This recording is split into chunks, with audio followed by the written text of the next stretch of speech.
गरीब की लकड़ी की बस। कोठीपुर गांव के लोग बहुत ही गरीब थे और उस गांव के बच्चे दूसरे अमीर गांव के स्कूल में पढ़ने जाते थे। अमीर बच्चे गरीब बच्चों का बहुत मजाक उड़ाते थे और उन्हें हमेशा तंग किया करते थे। एक दिन उस इलाके के नए मंत्री गांव में सभी लोगों से मिलने आए और उन्होंने लोगों से कहा, गांव वासियों, आप लोगों को मेरा नमस्कार। मैंने आपकी खुशी के लिए बहुत कुछ किया है और मैं आगे भी आप लोगों को बहुत खुश रखना चाहता हूँ। अब आप मुझे बताइए कि आपको और क्या चाहिए। मिनिस्टर की बात सुनकर सभी लोग चुप रहते हैं और तालियां बजाने लगते हैं। ये देखकर मिनिस्टर बहुत खुश हो जाते हैं। धन्यवाद मेरे गाँववासियों, लगता है आप लोग काफ़ी खुश हैं और आपको मुझसे कोई शिकायत नहीं है। तभी एक आदमी कहता है, हाँ हाँ जी मंत्री जी, हम लोग आपसे खुश हैं। मंत्री जी की जय हो, मंत्री जी की जय हो। लेकिन जैसे ही मंत्री जी का काफिला गांव से जाने लगता है, तभी कुछ गांव के स्कूल जाने वाले गरीब बच्चे मंत्री जी की कार के आगे आकर खड़े हो जाते हैं। ये देखकर मंत्री जी कार से निकलकर बाहर आ जाते हैं। उन्हें अपने पास देखकर बच्चे उनसे कहते हैं, मिनिस्टर जी, हमें एक तकलीफ है। स्कूल हमारे गांव से बहुत दूर है और हमारे पास पढ़ने के लिए किताबें भी नहीं हैं। हाँ मिनिस्टर साहब, हमें स्कूल जाने में बड़ी तकलीफ होती है, हमें बस चाहिए। बच्चों की बात सुनकर मंत्री जी कहते हैं, अरे मेरे प्यारे बच्चों, आपको किताबें चाहिए, बस्ते चाहिए तो मैं आपको दिलवा देता हूँ, जितने चाहिए उतने दिलवा दूंगा।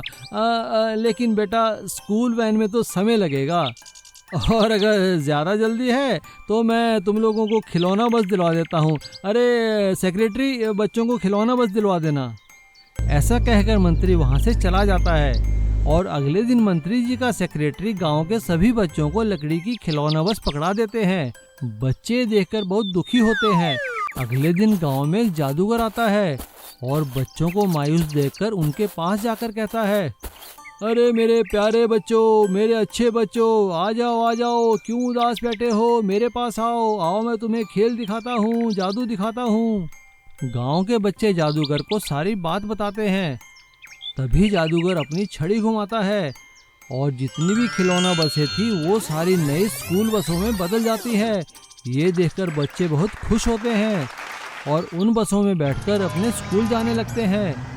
जब ये बात मंत्री जी को पता लगती है तो वो बहुत गुस्सा होते हैं और गांव के बच्चों के पास आकर कहते हैं, बच्चों मेरी बात सुनो, अपनी ये सारी बसें मेरे हवाले कर दो, वरना मैं तुम्हारा नाम स्कूल से कटवा दूंगा, समझे। मंत्री और उनके लोग बच्चों को डरा धमकाकर वहां से भगा देते हैं।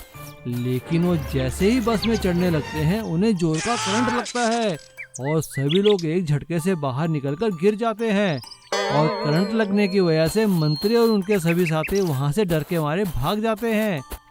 बच्चे फिर से बसों में बैठकर स्कूल जाने लगते हैं और जादूगर का धन्यवाद करते हैं। हे मंत्री जी भाग गए। जादूगर जी, आपका बहुत बहुत धन्यवाद। हे। काला पिज्जा। कुछ साल पहले की बात थी। धर्मा करके एक आदमी था। उसका एक कैफे था, धर्मा कैफे। उसमें वह तरह तरह के पफ, समोसे, केक्स, ड्रिंक्स और कॉफ़ी भी बेचता था। उसका कैफे बहुत मशहूर था। सभी लोग वहाँ के स्वाद पसंद करते थे। कुछ साल तक उसका व्यापार बहुत अच्छा चल रहा था, लेकिन हाल ही में उसके यहाँ ग्राहक आना कम हो गए थे। तभी धर्मा ने उसके बेटा दीपक को बुलाया और ऐसा बोला, बेटा दीपक, तुम देख ही रहे हो कि इस गांव में और हमारे गली में भी 2-3 नए कैफ़े खुल चुके हैं। इसी कारण हमारे कैफ़े का आमदनी कम हो चुका है। अभी हम लॉस में चल रहे हैं। मुझे कुछ सूझ नहीं रहा है कि क्या करूं। पिताजी, अभी आप इस कैफ़े को नहीं संभाल सकते। मैं इसके बारे में कुछ सोचता हूँ। दीपक अपने पिताजी को ऐसा बोलकर एक बहुत बड़ा काम अपने सर पे ले लिया। फिर दीपक सोच में पड़ जाता है। वह अपने कैफ़े में पूरी तरह बदलाव लाने की सोचता है। उसने तुरंत अपने दोस्त को बुलाकर सारे इंटीरियर्स को बदलने के लिए बोला, यार शेरू, मैं अपने कैफ़े में नया इंटीरियर बनाना चाहता हूँ ताकि उसको देखकर मेरे ग्राहक बढ़ सकें। ठीक है यार, वो तो आसानी सी बात है। थोड़े से ब्राइट कलर्स डालेंगे और लाइटिंग भी अच्छा लगाएंगे। देखना, तुम्हारा कैफे 5 स्टार होटल जैसा दिखेगा। जैसा उसने सोचा ऐसा ही हुआ। कैफे का सारा लुक दीपक और शेरू मिलकर बदल डालते हैं, लेकिन उसके कैफे के सेल्स में कुछ खास बदलाव नहीं आती। तभी एक दिन दीपक मुंह लटकाकर घर आया। उसको उदास देखकर धर्मा जी ने पूछे, क्या हुआ बेटा, आज तुम बहुत उदास दिख रहे हो। क्या करूं पिताजी, मैं अपने कैफे में बहुत कुछ बदल डाला, लेकिन फिर भी सेल्स नहीं बढ़ रहे हैं। क्या करूं समझ में नहीं आ रहा है। बेटा कुछ ऐसा करो, एक अनोखी नया पकवान को शुरू करो जो सिर्फ हमारे कैफे में ही मिले, ताकि लोग उसे खाने के लिए भागते हुए आएं। पिताजी का बात मानकर दीपक इंटरनेट पे खोज शुरू किया। तरह तरह के डिशेस देखने लगा, लेकिन उसकी नज़र एक ब्लैक पिज्ज़ा पर पड़ती है। दीपक उस ब्लैक पिज्ज़ा को अपने कैफ़े में शुरू करना चाहा। जब से कैफ़े में ब्लैक पिज़्ज़ा बनाना शुरू किया, उसकी डिमांड बढ़ जाती है, क्योंकि ब्लैक पिज़्ज़ा दिखने में काली है लेकिन बहुत स्वादिष्ट है। गांव में और शहर के लड़के लड़कियां, नौजवान उस ब्लैक पिज़्ज़ा को खाने के लिए आने लगे। दीपक भी ब्लैक पिज़्ज़ा के तस्वीरें कैफ़े के चारों तरफ लगा देता है। कुछ ही दिन में उस ब्लैक पिज़्ज़ा की वजह से लाखों रुपए कमाने लगता है। फिर एक आदमी आकर दीपक से बोला, अरे दीपक बेटा, तूने फिर से अपने पापा की कैफे को खोया हुआ वैभव लेके आया है। खुश रहो बेटा, खुश रहो। लंबी टांगों वाली गाय। एक गांव में रामू नाम का एक ग्वाला रहता था। उसके पास काफ़ी अलग अलग किस्म की गायें थी। कोई गाय भूरी थी, कोई नीली, कोई सफ़ेद, लेकिन उनमें से सबसे खास एक काली गाय थी जो पहाड़ी नस्ल की अच्छी गाय थी। वो सभी गायों में सबसे ज़्यादा दूध देती थी। रामू उसे खूब प्यार करता था। ये देखकर बाकी गायें उससे जला करती थी और उसका मजाक उड़ाया करती थी, क्योंकि वो रंग की काली थी और कद में काफ़ी छोटी भी थी। लेकिन काली गाय उन सभी गायों के सामने किसी बात पर गौर न करने का दिखावा किया करती थी, लेकिन वो मन ही मन में रोया करती थी। हे भगवान, मैं इतनी छोटी और काली क्यों हूँ? आपने मुझे ऐसा क्यों बनाया? कोई मुझे प्यार नहीं करता, सब मेरा मजाक उड़ाते हैं। एक दिन जब रामू सभी गायों को तालाब के पास नहलाने के लिए लेकर गया, तो सभी गाय तालाब में घुसकर आराम से नहाने लगी। लेकिन काली गाय जैसे ही तालाब में गई, उसे तैरना नहीं आता था और वो अपने छोटे कद के कारण तालाब में डूबने लगी। रामू ने फिर उसे बाहर निकाला। ये देखकर सभी गायें उस पर हंसने लगी। काली गाय को इस बात का बड़ा दुख हुआ और वो दुखी होकर जंगल की ओर भाग गई और जंगल में एक जगह पहाड़ी के किनारे जाकर रोने लगी। हे कामधेनु माता, ऐसा जीवन जीने से तो अच्छा मौत है।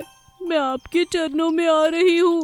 अपने मन में ऐसा विचार लाकर जैसे ही काली गाय पहाड़ी से कूदने लगी, तभी वहाँ पर कामधेनु गाय प्रकट हुई। काली गाय, तुम्हें मरने की आवश्यकता नहीं।